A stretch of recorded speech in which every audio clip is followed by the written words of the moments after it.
André, como é que você, e voltando àquela situação do Apocalipse, mas, e que você falou do lado místico e tal, como é que vocês enxergam a volta de Jesus? Que é uma coisa que muita gente fala, Sim. e de N formas, e criam também roteiros ali, vai ser, não vai ser. Como dentro dessa sua especialização vocês discutem isso, ou se vocês discutem isso também? Dentro do meu campo assim, de formação, dentro do contexto teológico mais acadêmico, né? Esses tipos de discussão que classicamente são discutidas no mundo mais evangelical, popular, né? Quando que volta, se tem tribulação, se não tem, se as nuvens vão se abrir, como isso vai acontecer.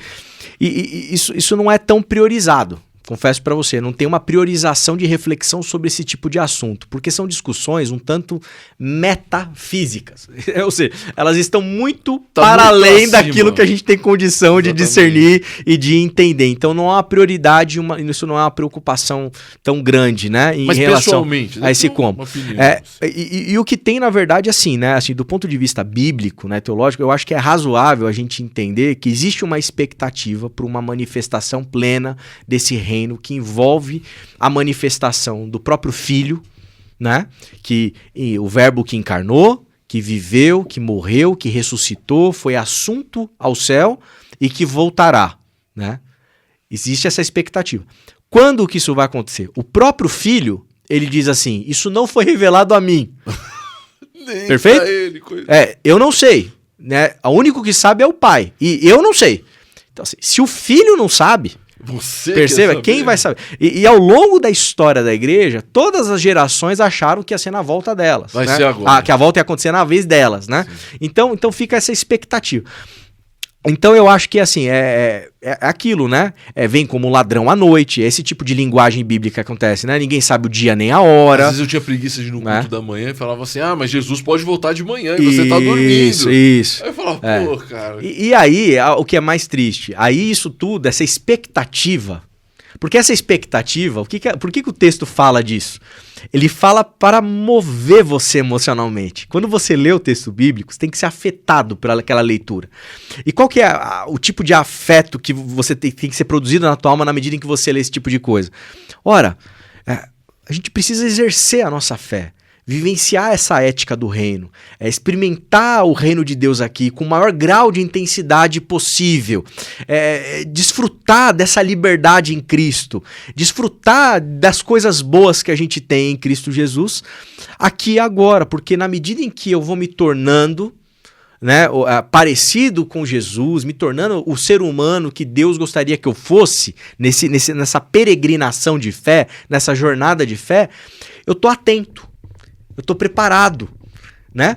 Só que as pessoas, infelizmente, usam isso tudo que está na Bíblia como medo. É o que você falou. Jesus vai voltar, você está dormindo? Você não vai vir pro culto? Você não está dando o dízimo? Jesus vai voltar, você está lascado. Parece que Jesus ficou olhando você assim. Exatamente. Jesus vai puxar o teu pé na cama à noite. Então, assim, é uma teologia do medo. Isso não seria muito místico, né? Não, é isso, né? São mecanismos de controle.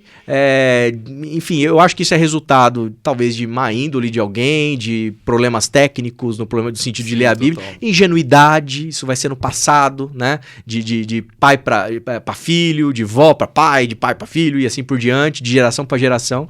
E as pessoas vão vivendo com esse medo, né? E não me parece, né, que o evangelho é medo, né? João vai dizer que o perfeito amor lança fora todo medo. Né? Então, a maturidade cristã ela tem que te levar para um estado de consciência em que você está maduro e vive bem nessa liberdade, percebe? Então, eu acho que o caminho do medo ele nunca é saudável. André, das duas, uma. Ou os crentes vão amar esse episódio, ou eles vão odiar para sempre, falar que nós estamos totalmente errados, que não é bem assim, entendeu? Mas ok também. Tudo bem, a gente... Tudo bem. Troca ideia. Eu acho que se eu fosse dar um pitaco aqui nessa questão de como as pessoas talvez... Eu gostaria de mandar um recado para elas. Assim, não, mas você pode. Posso? Vou mandar um recado. Eu quero te dizer uma coisa. Você pode acreditar no que você quiser. Agora, lembre-se que o que você acredita é tão somente uma interpretação possível. Existem outras possibilidades. Acho que isso que é importante. Talvez a pessoa tenha fé, acredita naquilo daquele jeito.